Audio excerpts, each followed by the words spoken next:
Good evening, everyone. This Sunday, the sports world had a tragic loss. Not one, but two losses to the sports world. First off, Jose Fernandez was tragically killed in a boating accident in the early mornings of Sunday. Later that evening, the sports world lost someone else. The king of golf, Arnold Palmer, passed away. Both these two men were tremendous in every aspect they did their sports in. Jose Fernandez, not many people know this. Not only was he a great person, a great player, but the way he came here was amazing. He defected here at a young age, his teenage years. On the way over here, a woman had fallen off the boat when he was trying to refugees here from Cuba. He dived in not knowing who the woman was, saved her from the waters. That woman turned out to be his own mother. Not knowing it was her, he risked his own life for almost a complete stranger. He was a 2013 NL Rookie of the Year, two-time All-Star member, and probably on his way to winning a Cy Young this year if he kept going the way he did. His last game against the Nationals, he pitched 8 shutout innings of couple hit baseball, ending with runners on the corners, ground out to one of the best hitters in the league, Daniel Murphy. As a Nats fan, we saw him many times pitch against us, and he was tremendous in every aspect. He will be a tremendous loss to the Marlins organization, baseball, and the world in general. Arnold Palmer, also known as the King of Golf, was one of the revolutionaries of the sport. Along with Gary Player and Jack Nicklaus, they started a revolution for golf. They were the original rivalries of golf, paving the way for people such as Phil Mickelson, Tiger Woods, Roy McIlroy. Palmer's career includes 62 professional wins on tour, 7 majors. These two athletes will be missed tremendously, and tonight's episode is in honor of them. For the memory of Jose Fernandez and Arnold Palmer, to their friends and family, may they rest in peace. And tonight is not about mourning, but celebrating the life of these two athletes. So thank you, and please enjoy the show.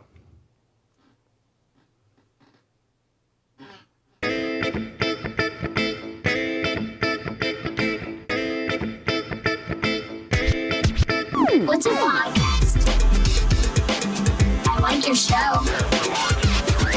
How did I get here? Welcome to the Shipe Sports Show. Good evening, sports fans. Welcome to the Shipe Sports Talk Show. As always, I'm your host, Matthew Shipe, along with my co-host and producer, Paul.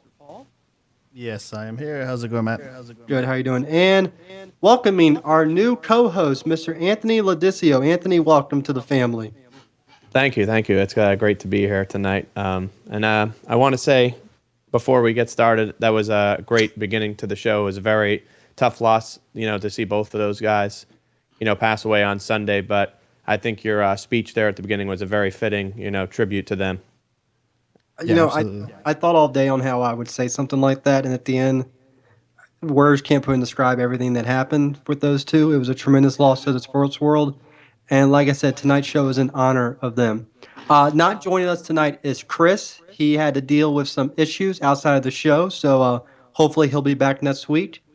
So we'll get right into it. Tonight's show, we're going to include the hunt for October. We're going to talk a little baseball, especially the Nationals. They suffered a big loss today. We'll discuss that. We're going to do our fantasy focus segment where we'll give our stardom and sit 'em for the week. Then we'll get into Anthony on what he wants to do, especially this week, is review the Giants-Redskins game. And then afterwards, we're going to do some college football. We're going to preview some Clemson and Louisville, which should be number 3 versus number 5 in a exciting matchup for the week. So let's get straight to the hunt for October. Nationals last night. Wilson Ramos goes up to try to catch the ball to home plate, comes down wrong on his knee, leaves the game in agony. Today, we found out he tore his ACL and will not be playing anymore this season. Also found out Steven Strasburg done for the NLDS. I was thinking about what the Nationals could do about this. What options do they have? And Anthony, I'm going to throw out a crazy option to you that I talked about with one of my coworkers today. You ready for this? Okay. Bryce Harper. What did he play in high school and college? You pitched, right? No. He played catcher. Did he? I didn't know that. See, I did not know that. Why That's not news to me. Put Bryce Harper at catcher if he's comfortable? If he steps up and raises his hand, put Ben Rivera back in the outfield, tell you what, that's not a bad outfield with Turner, Rivera, Worth. You have Harper behind the plate. You keep, you put another bat back in the lineup, especially Rivera, someone you can put at the bottom of the order that can get you to the top. So, I mean, Anthony, what would you think about something like that if Harper definitely played all through college and high school? No, I don't. I don't think you do that in the postseason. That's something you try. That's something you try at the beginning of the year. I don't think you pull, one of your best players. I know, obviously, he has the capability to get moved around, but I don't think you put him at catcher when you're talking about an all-star catcher you're replacing. I think you put a defensive guy that's back there, not for his hitting, a guy that that's going to play catcher, very well. Don't really worry about the bats because you guys have the bats already in the lineup, and just let him be back there as a defensive guy. We just lost our second best bat. That's the problem. Well, I know, but I'm saying if you have that protection behind the plate, you need to have that kind of defensive. You don't want the catcher, nothing against Harper, he's a great athlete, but you don't need him letting a pass ball go through, on a bases loaded jam or something like that. And that's not something you can really account for because he hasn't done it. Yeah, he played, like you said, in college, but he hasn't played catcher in the MLB at all. All right, fair enough, fair point. So now the rotation for the Nationals, you have Strasburg out. So obviously you're going to go with Scherzer for game one. Obviously it's going to be against the Dodgers. I think that's set in stone right now. Depending on who has home field is up for grabs. Then, Tanner Roark will probably be in the rotation the way he's pitched this season on his way to, probably the best season he's had. I think he's a pitcher. I think Anthony can agree since you've seen him pitching against the Mets. He's very underrated. I mean, he has 15 wins this season. It was a sleeper pick for a pitcher. And then where do you go? Do you Joe Ross, Gio Gonzalez, who's been struggling? So, I mean, it's a pretty big thing for the Nats losing Strauss. Because if Strauss is there, you go Scherzer, Strauss, Roark. But now, got to figure something out. But what I do want to talk about is Anthony's team, the Mets, are up in the wild card. They have a half a game lead, over the Giants, who have a one-game lead over the Cardinals. You just lost Mets for the season. So, Anthony, how are you feeling right now as a Mets fan? Real quick, if you don't mind, I actually want to talk to you about something that I'm sure you'll know about this, but Ramos was offered a 3-year, $30 million offer, wasn't he? Low ball. Little, right? They gave it to him, though, and now he turned it down. Now he has season-ending surgery. Does this affect his, going into the postseason? Because, he has that opportunity where he thought, I'm going to get a 5-year contract on the open market from an American League team. Does he get that option still now coming off a season-ending injury now? Do you really want to know my opinion on what we should do with Ramos now? Yeah, absolutely. This is what I've talked about this today. I thought about it. You sign Ramos to a 2-year deal. You're probably going to have to, he's going to have to take lower money, obviously. You rehab him for a year. Right. You see where you're at. He'll probably be back around August, September of next year. Ryan Zimmerman has been struggling batting at first base. He's a great fielder, don't get me wrong, but I think his days of playing are numbered. He's getting up there in age. The problems with the foot. He hasn't done a full season in I don't know how many years, 5 or so. Why not take the Buster Posey route and maybe start training Ramos to play first base? There you have a legitimate first baseman maybe for the future once Zimmerman decides to move on from baseball. This offseason, you go out, you try to find yourself, another starting catcher because no offense to Jose Lobaton, he's not an everyday catcher. He doesn't have the bat that Ramos has. And even if you need someone to play catcher you want the new guy to have a day off, do what the Giants do. Posey maybe plays, about 25 to 50 games a year at catcher and the rest are at first base. I think the Nationals looked at that route for Wilson Ramos. What do you think? Yeah, I don't think that's a bad idea either. I see Graham here wrote that Bryce at catcher, you're crazy, and I mean, I don't disagree with him. Like I said, I don't think you make that move this late in the season, especially going to the postseason. I'm thinking outside the box here is what you got. Yeah, you think outside the box, and that's why you guys aren't going to win, an NL championship, let alone the World Series. So, I didn't want it to get like this. I didn't want to have to start talking like this about your Nationals. That's fine. But, that's what.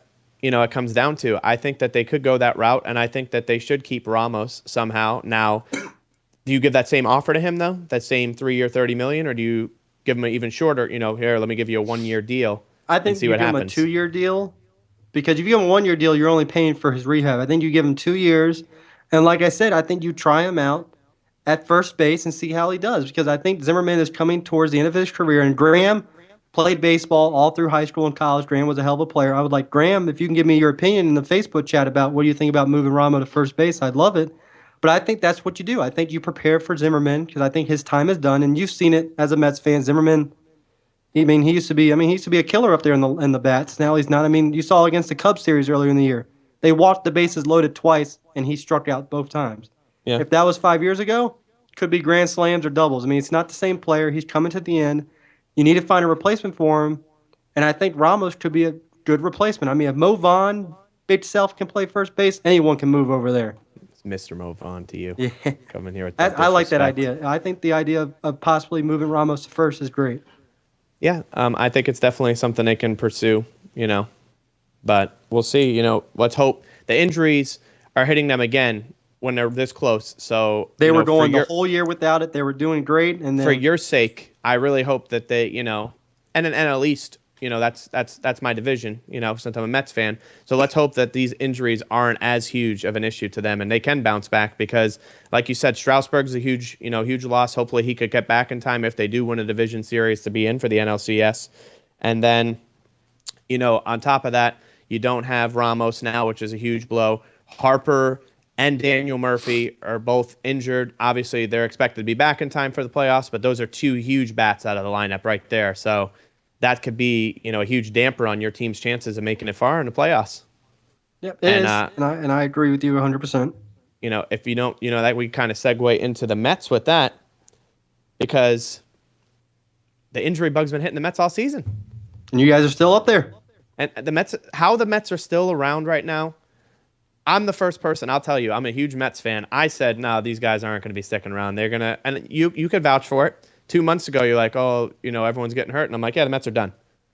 And everyone was like, you were like, no, come on, give them some this or that. But you were also talking a lot of smack, too, about your Nationals, just all over the place. And the Nationals won the series this year overall against the Mets. I don't remember the exact final, count, but I know they had a couple games in hand against them. So it wasn't that close this year. But the Mets can't stay healthy.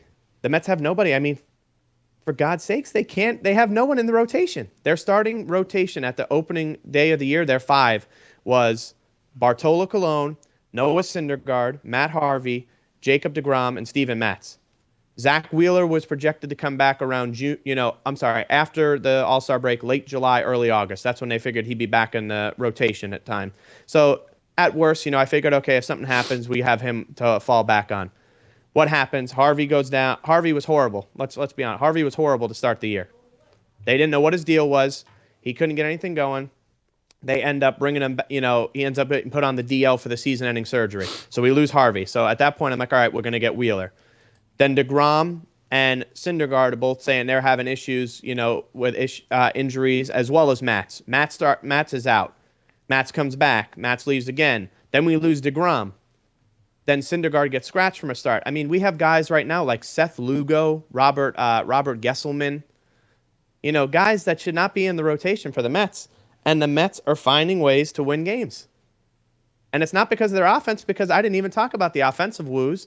You had David Wright out early. Lucas Dudas basically was in the starting lineup at the beginning of the year. Within the first month, I think he was out for a huge amount of time. He recently came back. Cespedes was out for most of the year. Neil Walker's is out for the season now. We had Noah Asdrubal Cabrera for a while. I mean, I could keep listing them. There's more and more people. We were signing guys. I remember we signed an outfielder, Justin Ruggiano. He came on the team. Within 3 days, he was on the DL. We could not stay healthy. And for some way, somehow, the Mets are still in first place of the wild card. Now, I know that they've played one extra game than both the Cardinals and the Giants, so they have a game in hand when it comes to that. But I look at the loss column. The Mets have 74 losses. The Giants have 74 losses. The Cardinals have 75. So despite that extra game, the Mets are always a game ahead of the Cardinals. Now, even if the Cardinals win, the Mets are still a game ahead. If the Cardinals lose, that just gives the Mets even more because the Mets only have 5 games left while the Giants and the Cardinals each have 6 because the Mets will have an off day on Thursday while the Giants and the Cardinals will play Tuesday all the way to Sunday for both teams. Well, what helps you guys out is you end the season with the Phillies, who, let's face it, is not one of the better teams in baseball. Oh, yeah, without question. If you look at the Mets have the Marlins for 2 games. Now the Marlins have been a great baseball team, year-round regardless. And now they're playing with even more, an emotional factor that you can't factor in really. There's no factor on it. As you saw last night, D. Gordon with a huge, it was a big time, as a Mets fan, as a baseball fan, that was a huge home run. And even D. Gordon, said it was a big deal to the whole organization for him to lead off with that kind of home run and to do that for Jose Fernandez in a game that he was supposed to start as well, that me and you have talked about. But, the Mets have the Marlins for 2 games. Now, the Marlins are still technically, around in the wild card picture, but they would need a lot of help in order to get back in the, they would have to probably win out and then have other teams lose 3 or 4 games. But the Mets will have the Marlins Tuesday, Wednesday, have an off day, and then they finish the season at the Phillies. Like you said, that's a very, very likable, matchups that the Mets have. Then you look at the Giants, they have 3 at the Rockies, and then they close the season at the Dodgers. So that's not a very favorable matchup for the Giants Cardinals when you don't think have about it. either. And then the Cardinals have the Reds and the Pirates. The Reds not so much, but the Pirates, another team that's technically still around there, in that 5th or 6th Well, the Reds spot just for the obliterated wild them card. last night. Yeah, and I know. The thing It's about the nuts. Central is, no matter what their records are, everyone plays each other strong there. That's the big And thing that's with the that. same with the NL East. I mean, if you watch the Braves recently, their record doesn't show it, but they played great down the stretch. They've been playing good baseball. So, it's just hard to tell. You think these games are layups, as like someone would like to say using a basketball reference there, but the Mets could end up losing 5 games in a row. Do I think the Mets will lose 5 games in a row? No. But I also think that, they have their work cut out for them. I think if the Mets win 5 in a row, obviously they're going to be in because they're already ahead of the Cardinals by a game. But I think the Mets, to be like really safe, need to win 4 or 5. I don't want them only winning 3 or 2. They still probably could make it. But I think that if they can get 4 wins and they lose, they finish the season with another 4 wins. They'd have 87 wins on the season. They had 90 last year. This is a huge improvement from a couple, even 4 or 5 years back where the Mets couldn't even go 500. Even 2 years ago, they weren't even a 500 team. So this team is going to continue to evolve, and I like the young players they have on a team. Now, do I think that they're going to go far after they make it? I told you, I like the Mets. If they could have got Matz or DeGrom back, which was being discussed, I like their chances because Syndergaard, Bartolo, and DeGrom or Matz, three straight games, I like that. Now, you can understand, too, like you said, without Strasburg as one of your 3, it becomes a little bit tougher, and I don't like the Mets' chances of going far. But you never know. Something could go down, the offense could spark, and we could get some great, pitching out of the, one of these other guys like Gesselman or Lugo if they end up being the 3rd guy to be in the rotation. So, we'll see how that pans out for that. But I think the Mets will end up being in a wild card, and I'm hoping that they host the game. And my opinion would be that Thor pitches the game, one game to get to the division series. Yeah. Next Thursday, we'll actually cover the whole baseball preview. I know Graham asked, chances of Orioles to win the World Series. Graham, we're going to get to that actually next Thursday. We're going to have a whole baseball postseason preview next Thursday. It's going to be awesome. So anyone who's a baseball fan, this was just a preview of what we're going to do next Thursday. Next Thursday, it's going to be baseball preview, the playoffs, and we're going to have some picks. So look forward to that. Now we're going to shift to our fantasy focus segment, which everyone knows. Excuse me. We pick a quarterback, running back, wide receiver, tight end, start and sit them. We're going to do a rapid fire round this time around so we can get to our big review segment of the show. So we're going to give a quick thing on why we picked them. So Anthony, I'll start with the quarterback for you. Your starter quarterback. Drew Brees. All right, real quick reason. I just like his matchup. I think he pitched. Jeez, I'm still on the baseball thing here. I think he had a good game against the Falcons this past Monday night. Game. But I think he could have an even better game. And I think, seeing Fleener now getting that, in the rotation and feeling more chemistry with Brees, I think that's a huge addition to Drew Brees. He likes having that tight end, that 6'6" tight end that he can have lined up. He was lining them up in the seam route. And the safety, the linebackers, they couldn't do anything to stop him. I mean, Fleener was getting 15, 20-yard catches like it was nothing. So I think if they could continue to work him into the offense, and then they already have Brandon Cooks, and Willie Snead's been a huge addition for them. And Ingram looked pretty good, too. Looked like he was having a good game. So I think if they could continue to make that happen, this could be something that could really benefit the Saints. But, I mean, if you would have said the Saints are 0-3. They always start like that. Somehow they still make the playoffs. Something's got to start somewhere. So I think the Saints will have a big game, especially Drew Brees, on Sunday. Yep. Who's your sit? Oh, my sit-em, I have Blaine Gabbert on San Francisco. I know he has like that active record of touchdowns in a row among NFL quarterbacks, but I don't think that's gonna be anything. All right. My star real quick is going to be Kirk Cousins. He's had a good first 2 weeks this season. I believe he's leading the league in passing yards. I think he's on pace for like 5,300 so passing yards. You're going against the Browns. Their defense is nothing too special. I mean, they had Terrell Pryor, for God's sakes, playing safety last week. And my sit-em this week is going to be Jameis Winston. You're going against the number one defense, I think, in the NFL and the Broncos right now. They're playing great ball. They have great, DBs out there. So I think it's going to be a tough matchup for Winston. So we'll move on to running backs. My start this week is going to be the C.J. Anderson. I'm going to go with him against Tampa Bay. I don't like Tampa Bay's defense too much this year. It hasn't been anything special. And my sit-em this week is going to be my own personal running back I have in fantasy. My number one pick is Todd Gurley. Finally came out last week, had 2 touchdowns, great performance. He's going against Arizona, man. Even though they just came off a rocky game against Buffalo, you got to like their defense. So, Anthony, your running backs? I actually have for running backs. I have your boy from the Tennessee Titans. He actually scored his first rushing touchdown last week. And I know it's a little crazy to say because they're playing the Texans defense, but I mean the Texans defense looked pretty rough last week against a backup quarterback. And I think DeMarco Murray will continue to, excel Have a great at running back rebound there. year, I guess we can say. Yeah, I think he's going to have a good year. I don't think, what happened with the Eagles last year. I think that was just a bad situation for him. But I think he's going to rebound there.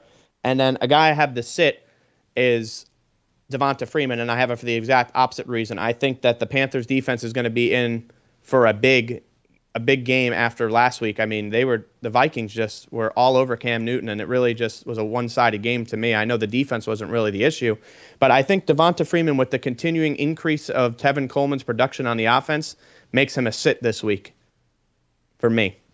All right. Let's go with your wide receivers. I have A.J. Green. A.J. Green really hasn't had that big game yet. The Dolphins' defense hasn't been as great as people, every year they're always like, oh, the Dolphins are going to, go over their expectations, expect them to have a big season.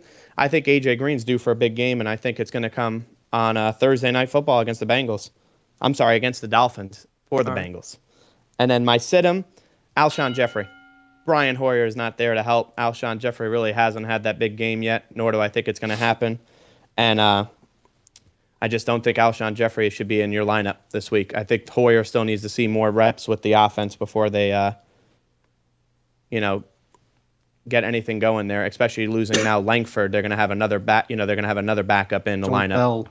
Yeah, Joique Bell signed there, so we'll see how that pans out. First off, everyone, apologize for coughing. I'm still under the weather. If you watched OT3 yesterday, you'll know I'm still trying to hang in there with the weather, under the weather. So sorry about that. So my stardom for wide receiver is going to be Allen Robinson going against the Colts. The Colts defense, like every year, is horrible. And I think Robinson's due for another big game. He had a good game last week. I think he's going to have another one this week. And my sit-em this week is going to be Julio Jones. They're playing against Carolina's defense. And Carolina, I woke up this morning. I looked at the score from last night. Big score. I'm like, oh, cool. Julio probably had a good game. I think he had like one catch for 7 yards, something like that. I'm like, what is going on? Is he hurt or what's going on? We don't know what's going on. So I'm gonna sit Julio this week. Move on to tight ends. My stardom is going to be Jordan Reed. Kirk Cousins, number one guy. I think in the red zone, they finally need to start going to him more than doing these little fade routes to wide receivers and stuff. Time to go back to your big target tight end. And my sit-em is going to be another Atlanta guy who just had a big game this past week. I think he's going to quiet down a little bit more. It's going to be Jacob Tamme from Atlanta. Like I said, like you said also, I mean, Carolina's defense, they had a rude awakening last week. It's not going to happen twice. They're not going to get beat like that again. So I think we both can agree, anyone playing for the Falcons, don't play him this week. Yeah, no, I do agree with you, except Tevin Coleman. I think that guy's fantasy star in the making, especially this year. Tight end, I have Coby Fleener for the exact reasons I said. And they're playing the Chargers defense, who has just been pretty horrid, to be honest with you. And I think that Fleener, I don't think that last game, I think that was just the start of what he's going to do there with Drew Brees. And I think he's going to continue to have success there against, San Diego's defense on Sunday. And then the guy I have benched or sit him, I should say, is Cameron Brate. Now, he's the Buccaneers tight end. The reason I say this, number one, they're playing the Broncos, and he had a lot of more, looks now because of Safarian Jenkins not being there since he got released. I still think Brate is a good player to have on your bench, but I just think this week he should not be the guy you start at tight end against that Broncos defense because I just don't like the matchup there.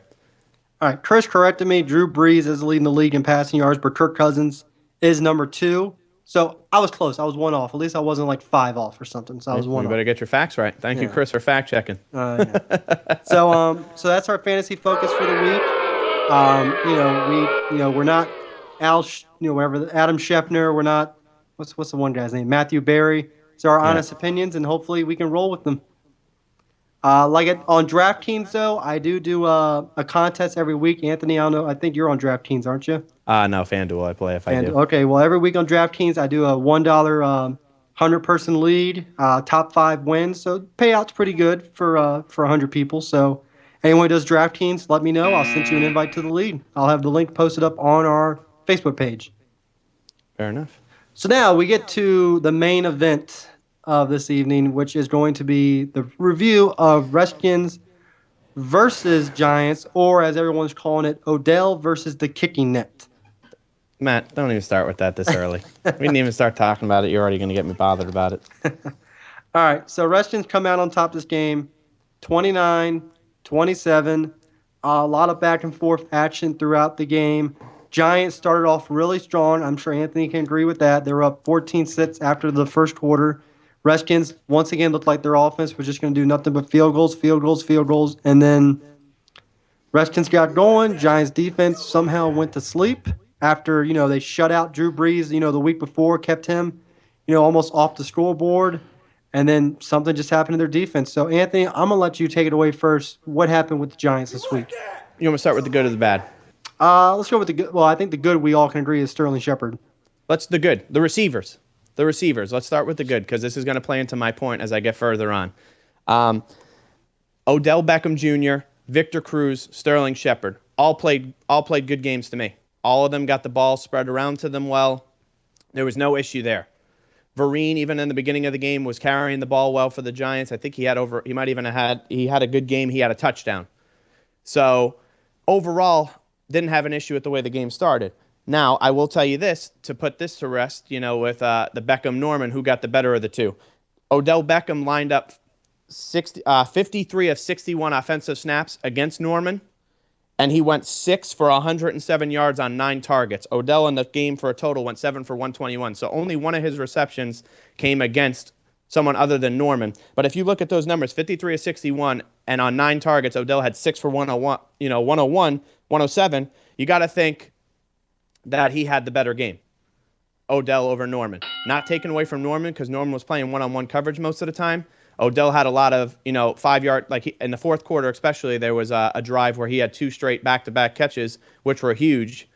And, ultimately Eli messed up the drive. But, he was playing well as Sterling Shepard. This is my issue. The Giants had the ball multiple times down in the red zone and were making the wrong call over and over and over again. The Giants could have put that game away early. The first drive of the game, they went 3 and out. They punt the ball. The Redskins fumble it. The Giants recover it, get a touchdown. I'm like, oh, man, okay. This is what I want to see. Giants get the ball again, score another touchdown to Sterling Shepard. I'm like, this is the kind of Giants team I want to see. But what do?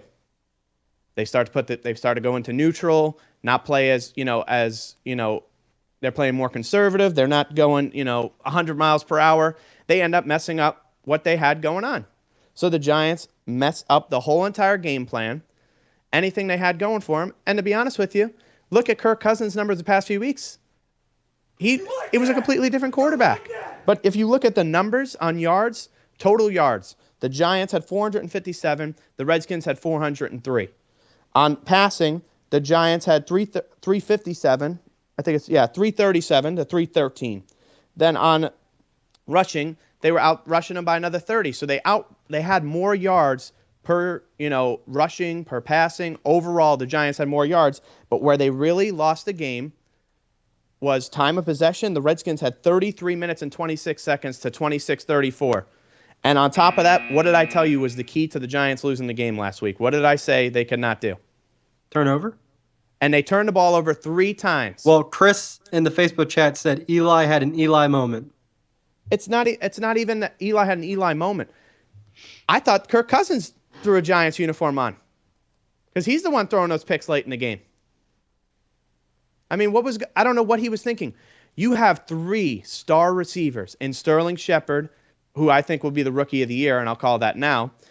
Victor Cruz, who's coming back healthy, and of course, Odell Beckham Jr. Why are you throwing the ball to Will Tye in the middle of the field in one-on-one coverage when he has no business trying to get in the end zone? Why are you throwing to Will Tye? Like you said last week, if anything, if you're going to throw to a tight end, where's Larry Donnell? He's 6'6". He's also a Redskins killer. But regardless of the fact, you throwing to a backup tight end when you have those 3 receivers on the field after Odell had just gotten those 2 huge plays, and then people wondered why Odell was on the sideline losing his mind. Yeah, I'd lose my mind too. That's why he's getting hit in the head by kicking nets. Get fired because up. he's frustrated. It's ridiculous. Why? And then you get the ball back. The Giants defense was so tired, like I just said, because you look at the time of possession. They were, the defense was spending so much time out there, but they were holding them to field goals. They had 5 field goals. The Redskins, the 2 touchdowns, the 1 touchdown drive. It was like, all right, Deshaun Jackson just scored. Like literally 3 plays. It was like 3 plays, 75 yards in under 40 seconds. That was just one of those ones where it was like Kirk just had it going on. Him and Deshaun Jackson hooked up right there, and it was like, boom, there's the touchdown. He threw like a 40-yard pass into the end zone. I mean, there was nothing really that was going to change there. And that's the other huge thing I didn't even mention. Right off the rip, I talked about all 3 of these. Breeland wasn't in there. D'Angelo Hall wasn't there. All you had was Norman. So why are you checking down to the running back? Why are you checking down to the tight end? Someone is going to exploit a mismatch. Backups on at least 2 backups were in the game. And the same thing on the Giants side. They lost Eli Apple. They lost Dominique Rodgers-Cromartie. So the Giants were hit on the secondary as well. I don't understand why when the game is on the line, you go 3rd and 16, you throw the ball to Cruz, you get over the first down. The next play, you throw to Shane Vereen on a check down, and he gets picked off. Why are you throwing to Shane Vereen on a check down on 1st and 10 when you have Odell Beckham Jr., Sterling Shepard, and Victor Cruz on the field? Can you answer that? Because maybe it's just me as a Giants fan, and that's why I'm so heated about it. Why are you throwing to Shane Vereen? Throw the ball away if nothing's open. It's 1st down. I can't answer those questions for you. I mean, you're the Giants fan. We don't know what's going through Eli's mind.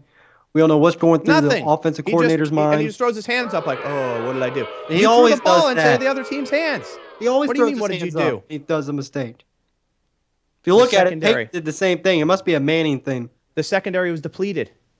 You got a second chance. The defense held him to a field goal. And then you do it again. You already basically threw the game. He threw the game away earlier with that interception. Then he gets it back and does it again. It's like, I don't even know what to say other than that. You can't turn the ball over because the Giants' schedule is only going to get. And to answer your question, I just saw someone right there in the chat. I was just about as heated as 15 pizzas down. Believe me, I was to the point where I was, the TV was going out the window if they would have made another, mistake like that. But you can't lose that game. That's a huge game to lose. And you know what? It was a must-win for the Redskins because they don't want to start 0-3 and have 2 division losses. But I think that this game could come back and hurt the Giants because I didn't think the Giants were going to have that great of a record. And not only that, but if you look at the Giants' schedule, now Monday night we play against the Vikings in Minnesota, a team that many people didn't expect to do as good as they're doing. Then we play the Packers on Sunday, go to the Ravens, and then go to London to play the Rams. Who makes these schedules? How did we get the Vikings, the Packers, and the Ravens back-to-back weeks and then have to go to London? So the Giants, it's only going to get tougher for them. I really think this game's going to come back and bite them, losing that home game against a division rival. What do you think the Especially- record is going to be after those 4 games? This is why I wanted them to go 3-0, because then at least if they lose 3, they could go into the bye week 3-4. Now, I don't think they're going to go 3-4. I think that they have to win 3 of those games. Mm-hmm. They can't go 2-2. They have to go. I want them to go 3 because they haven't played the Eagles yet, and I did not expect the Eagles to be nearly as good as this team is. Carson Wentz is playing like a Hall of Famer. Carson Wentz playing on his head. First off, Chris, I agree with Chris here. Penalties. Yeah, I'm sorry. I have that written down too. Yeah, I knew I forgot something. Yards. That's horrible. Insane. That's over. And Weston Richburg got ejected. The starting center gets ejected. Center. Yeah. How does that happen? Your center. Because they called that. Come on, that wasn't a. They called that one down the field. That's not unsportsmanlike conduct. No. They ejected him for that. He shouldn't have been. He shouldn't have made the hit. But I don't think you eject him for that hit. And that's another thing that kind of just rifled and it continued that spiral. The Giants had all the momentum going into halftime because I don't know what the Redskins were thinking with Kirk Cousins. There was 5 seconds left at the goal. Take the field goal. Yeah. And then he runs outside, and they Pierre-Paul strip sacks him, and he can't get the timeout in time. I said, all right, that's the momentum the Giants needed going into half. But what do? They let the Redskins get the ball back, and it's like, no, it's okay. We don't need that. They had the game, and they gift wrapped it. I wrote it. I still mean it now. It's nothing against the Redskins. The Giants lost that game. It wasn't about the Redskins winning. It was about the Giants losing that game. Welcome to Redskins fandom for the last. Real quick, just interrupt you. Years. We had a quick, my UFC fans out there. We had a little UFC breaking news. Jose Aldo just requested his release from UFC. So, all my UFC fans out there, that's out there, and I guarantee it has something to do with McGregor's title shot that he's getting. So, just put that out there for a little breaking news. Aldo has just requested his release from UFC. So, first off, Paul, that whole 10 minutes right there, I want to put that on YouTube as a giant rant because I'm pretty sure we can get some good views out of that. First off, Anthony, nothing against you. I think that was a great rant. That was awesome. I agree with everything you say. Paul can agree. I've had multiple rants like that earlier about the Nationals. I think last season, Paul, is when I went on that epic one at the beginning of that one show. Oh yeah. Mm-hmm. I mean, I agree with you. I think the Giants lost this game, especially when you're up 14. What was it, 14-3? Even before the Redskins put up the 6 points, you got to shut them out. With them only getting field goals, you got to keep on putting on points and kill the Giants. Like you said, the last second half, they only scored 6 points. Redskins scored 13, and that's what does them in. Yeah. But kudos to, the second interception by Sue Cravens. Like you say, it was a gift wrap, but for a rookie, you have to come in, and I believe, he came in. He's done great this season as a rookie. But for the Giants, I really do believe you're looking up with that receiving core. I think Eli hasn't really had a good group of guys like this in a while. Yeah, he's at Odell. But last year, Cruz is gone for the year. You had, Reuben Randall playing out there. Yeah. On the opposite of Beckham. He's nothing special. I think he got cut, didn't he? I believe.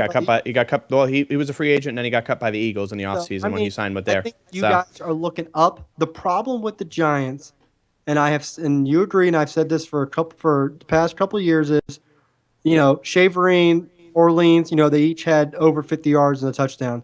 You guys don't have a solidified number one running back, and that's what kills a lot of teams. Is running back by committee, yeah, it's cool. It works sometimes, but Shaverine, he's not a number one back. He's a change of pace back. You can't go in with him being your number one guy who's going to get you 20 or so carries. And the running back by committee, I think you really do need a certified, starter there. And you guys have not had that since, I'm going to say, T.T. Barber and Brandon Jacobs. Well, we had that one year and that's what I think the Giants keep trying to capture. We had that year where they had Derek Ward, Brandon Jacobs, and Ahmad Bradshaw all rushed for and that was the last time. But they think they're going to capture that, that lightning in a bottle. Special. It was just the way it was. The offensive line was great. That offensive line had played together for 100-something games in a row. Dating over 3 or 4 seasons, more than that. I'm sorry, but they just now. I said all that about the Giants. Let me not discount the Redskins. So Chris and Paul, I know, especially I'm talking to you since you guys are my co-hosts here. I know the Redskins came out and played a great game, and Cousins played the way that everyone wanted him to play. That's what they wanted, a consistent game. He threw his 2 touchdowns. He had over 300 yards. He did more than what he had been doing, and I think it kind of was like, hey, you know what? He went into New York and won a game that he needed to win. So, you have to give the credit to do. And on that last drive, despite that Matt Jones was not carrying the ball effectively throughout the game, they did not stop giving it to him. And he kept running it and getting first downs, and that's why they got to field goal range, because they could not stop him. in that last drive before they ended up, getting the field goal and then getting the Giants getting the ball back. So you have to give credit where credit's due. I think Kirk Cousins had a game where it's like, you know what, now everyone's gonna be like, yeah, let's maybe we were wrong. Maybe Cousins isn't, there's no, like I told everyone last week, there's no need to be calling for Colt McCoy.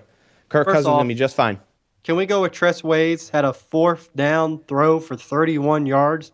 That's a killer right there in itself. Why are you not putting 2 guys on the, you know what I mean? They got the Quinn one guy out there. Who, That was the fake punt, right?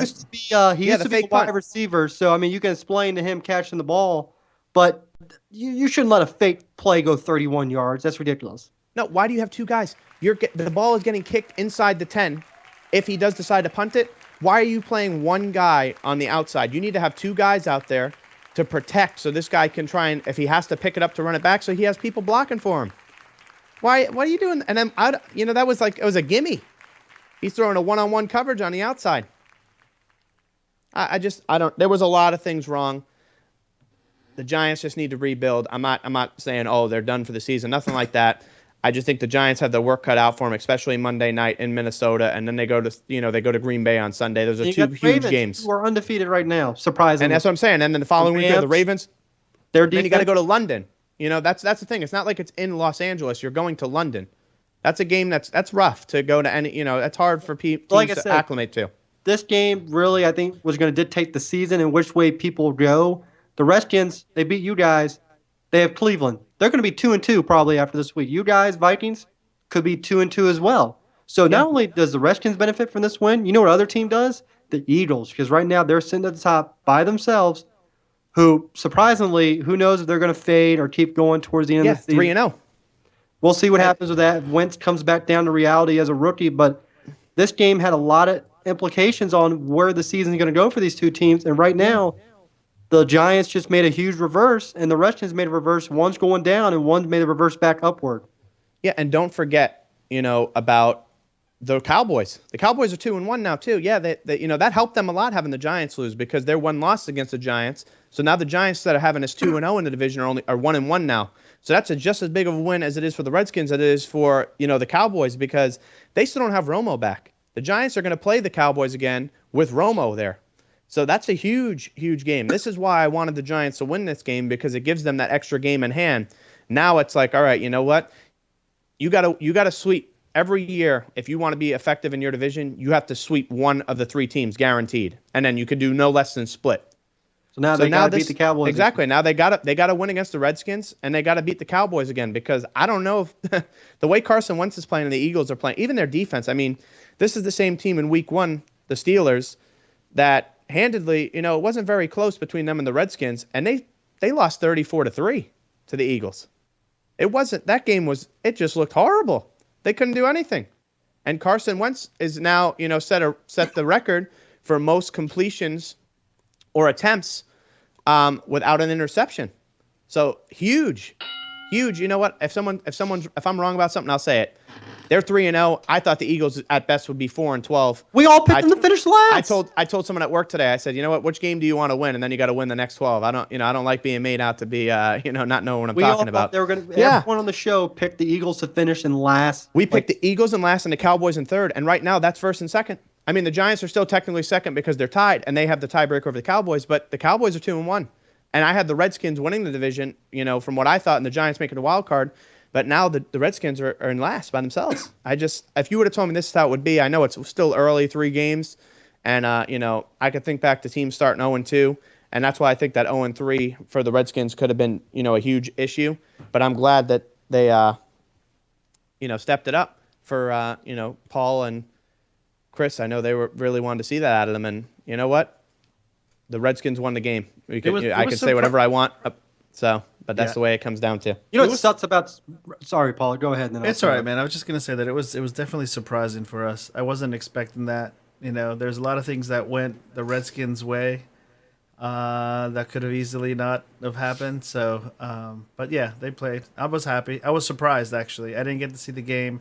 I saw the score later on in the day, and a friend and I were just like, "Oh, are we reading that right?"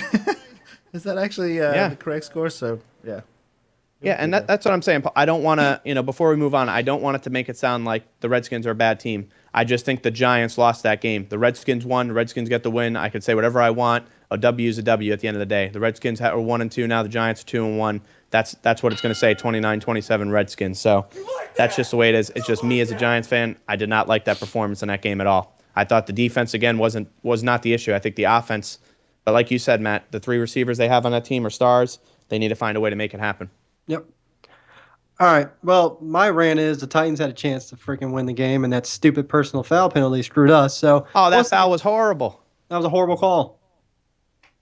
And then they called offensive pass interference on Andre Johnson. Titans got screwed. What about that no call? Did you see the last play when he threw to the end zone and that guy got tripped up and they didn't call anything? For some reason, the refs this year sucked. Are these replacement refs again? And real quick, before we get to the college football, this week for the NFL, Skins versus Cleveland. Chris already picked the Skins. I'm picking the Skins. I'm sure you all can agree. It sucks because we were all ready for RG3's return, and then he goes and gets freaking hurt once again. But we'll move on from that. An even bigger game that we could have been looking forward to. I'm not even talking about RG3. I'm done with him. So let's move on. What would have happened? Huh? You know what would have happened. Oh God, I don't even want to talk about deep down. You know what would have happened. Oh, it would have been great. It would have been great for YouTube. So let's go ahead and let's shift to college football and the big game I think we can say of the year so far: Clemson versus Louisville. Kareem Jackson for Louisville. I want you to look at these numbers. They played 4 games. 25 touchdowns you're talking about, 25 touchdowns through 4 games. Are you kidding me? This kid's a stud. 13 in the air, 12 rushing. He's 5th in the nation in rushing for a quarterback. He's a quarterback. And he's thrown for 1330. That was the last game against Marshall was the first time he hasn't rushed for 100 yards dating back to, I forget what they said, but he had rushed for over 100 yards as a quarterback in every game so far. They just beat, 2 weeks ago, they beat Florida State, or 63 to Florida 20. State? 63 to 20. Beat Florida State. That's the word you want to use? How about demolish, destroy? Yeah. There's They not a word land-based for it. It was Here we go. destruction. Let's look at the stats for these 2 teams. Louisville, first in points per game with 63, passing their 10th, rushing their 3rd, points per against their defense, 46. They're 22.5. Let's go to Clemson. Points per game is 33. They're 55th. Points allowed, 11 per game. They're 5th. So we're going to have one of the nation's best offense against the number 5 defense. And I tell you what, I can't wait to see Watson versus Jackson. Jackson right now, Heisman locked up. If he has another big game this week, go ahead and just mail him the trophy. Give him the trophy. Just say, don't even come to New York. Here you go. No one else needs to show up. So he's a senior then? No, he's a sophomore. Yeah. He has to come back next year and play again. He's not allowed to even go in the draft. Then he has the size. That's also the scariest. He has the size to be an NFL quarterback. Everyone was talking about Watson this year. Jackson made them. Watson's an afterthought almost. This is going to be an electrifying game, and I can't believe I'm going to say this. I think Louisville's going to smoke them out of the water. I think they're going to win by 20. I think Louisville's going to win by 20. Here's the thing: the last 2 meetings that they've had have been close, and this is before. Last year Clemson won on they secured the victory with a late interception. And the year before, Clemson won. So I do have Louisville winning. I don't think it'll be by 20. I think this will be a lot closer of a game than the FSU game was. I personally, I don't think FSU should have been ranked number 2. I don't think they were as good as they were made out to be. And I think Louisville exploited it. But I think Louisville is going to show you why they should be a top 5 team and why they should stay there and get hot, go even further up in the rankings. Like you said, this is the number 1 offense in in college football with him 25 touchdowns. I mean, that's phenomenal.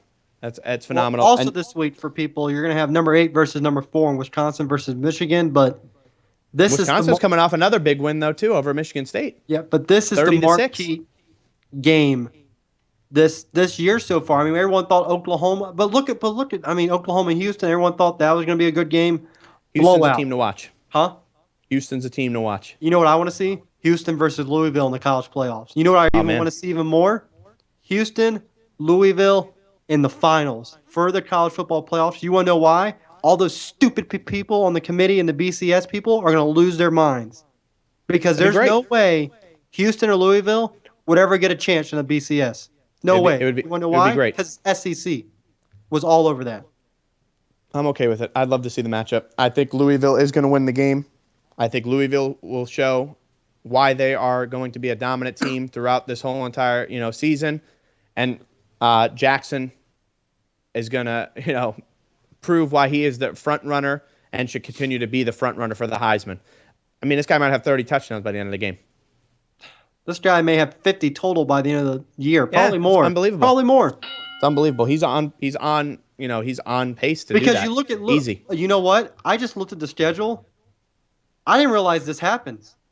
11-17, 8 o'clock on ESPN. Louisville plays Houston. Yeah, they do at the end of the season. Didn't even towards notice the end, that. Yeah. And that's going to be a huge you know game. what? That kills me a little bit now. Because now if Houston were to lose that game, we won't see them in the college football playoffs. Yeah, Now that even hurts. If Houston loses one game, that's it. Darn it. That just ruined it. See, now Louisville could still make it, though, if Houston beats them. I hope Houston wins Hey, it. Houston wins that game by 3, we see the rematch. Dude, I can't wait. But at least now we get to see that matchup, regardless if it's in the college and their playoff QB series for or not. Houston, Ward, that's a Heisman candidate, I believe. The thing he did, the way he played against Oklahoma was tremendous. So college football this season, if you're not on college football, I suggest you get on it. It's great. Sometimes these games are better than the NFL. I think the college football playoffs are amazing. And I always say this, I'd rather choose the NCAA March Madness tournament over the NBA playoffs 7 out of 10. I'll take the college March Madness. So Real quick, definitely. who do you have in that Wisconsin game? Who did you pick in that, Wisconsin or Michigan? After that I'm big gonna win go with Wisconsin Wisconsin because Michigan struggled early, and I feel like if they struggle, a team like Wisconsin, if they jump out 21-7, Michigan ain't coming back. Yeah, I think Wisconsin has the chance to pull the upset in that game too. So I'm excited to see how it goes down. Yep. Before we go, I want to take a chance to thank everyone who was in the chat room tonight. It was, the most, it was very lively. It was very active. I loved it. Chris, thanks for joining us in the chat. I know you wish you were here to discuss Redskins versus Giants. Anthony, love it, man. Welcome to the show, man. I think it was a great first episode for you, and I'm happy you're going to be part of this team now. Thanks. I appreciate the offer. I'm glad to be here. Chris, look forward to seeing you back next week on the show with us. And then once football season's done, we'll get Coach back on. Congratulations to Coach. They won, I think it was 34-6 this past Saturday against Water Johnson High School. So congratulations with him at Gatesburg for the big win. Also this week, I think Maryland Terps, are actually taking they may come back with Big Ten play this week, or I think they come back this week, I believe. They're 3-0. So look for Maryland to maybe get up to a 4-0 start. Beginning of the season, I was really upset about, Maryland. I thought they weren't going to have that many wins, but a really referees won in that game against UCF. Don't get me started. Yeah, blah, blah, blah, blah. They had a good start to the season so far for Maryland. I personally thought Maryland was going to be in a rebuilding year because their their recruiting class for next year is actually in the top 20 now, which is the first they've had in a very long time. So I think you can agree in that UCF game, that quarterback that came in that ran for the touchdown, he's going to be something special for Maryland. Yeah, there was definitely good talent on both sides, both teams and both sides of the ball. And I definitely, I think UCF's already done better. They didn't win a game last year. So, anything was better. So, and Maryland looked good too. I was actually very surprised to see that they're still undefeated going into this game. One other thing that we didn't really get to talk about, Kyle, I know we were going to, Les Miles. How do you feel about that LSU fired him? I think he got screwed over. First off, he didn't have a quarterback at all this entire season. I think his offensive coordinator, Cam Cameron, is horrible. I don't think he's a good, fit for that system. I really feel bad for Les Miles, and you know what? A name that could pop up to take that job. Who's the guy that coached that? Lane Kiffin is a name that's popped up. Oh no, not Lane Kiffin. And to be honest, you know who I think could really take this job? If Houston does not get accepted into the Big 12, you may see that coach get on out of there to get to a power conference school to finally be able to compete in something, and he may take the Louisville job. Yeah. I think if he has another good year of Houston, they're going to start knocking on his door. But I think Houston deserves to be in the Big 12 before anything happens like that. Absolutely. And then real quick, UFC news, Conor McGregor is going to headline UFC 205 against Alvarez for the light heavyweight belt. And my one question for Dana White is, when is this guy going to defend his featherweight belt? He's had it for almost 2 years now and hasn't had one title defense, which is why Jose Aldo, you're going to lose him. You're going to lose one of the best fighters in the world because you won't let him fight McGregor for that, unification belt. It's ridiculous and it's crazy. So that's how I'm going to end it like that. Paul, you can take over. All right. I guess that struck something with you, I guess, huh? Yeah, it did. We'll talk more about it next week. All right. Well, thanks everyone. Thanks for watching. Thanks for commenting in the chat room there. If you're watching on YouTube, go ahead and give us a like and a subscribe. If you're watching us on Facebook, do us a favor, give us a like as well. Follow the Shipe Sports Talk page. That would be fantastic. So you could also tweet us at Shipe Sports Talk. Send us emails if you like. ShipeSportsTalk@gmail.com.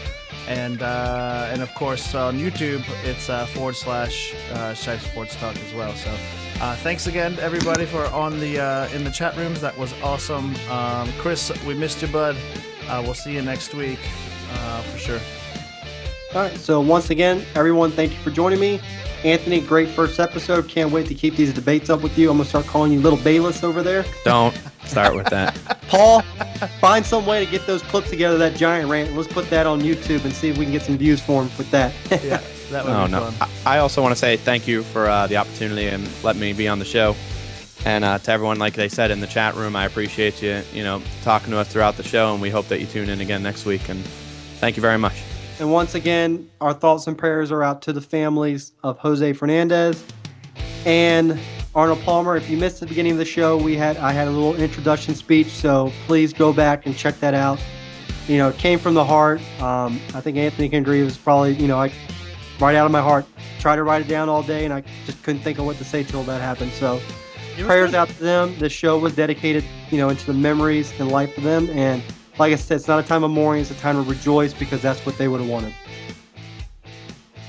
So on top of that, so for myself, Paul, Anthony, Chris in the chat room, and everyone for listening, thank you for joining us. Have a great weekend. And remember, next week we have OT3 on Monday at 7, and Shipe Sports Talk will come back next week also at 7 o'clock on Tuesday. Thank you, and have a great evening. Have a great night, everybody.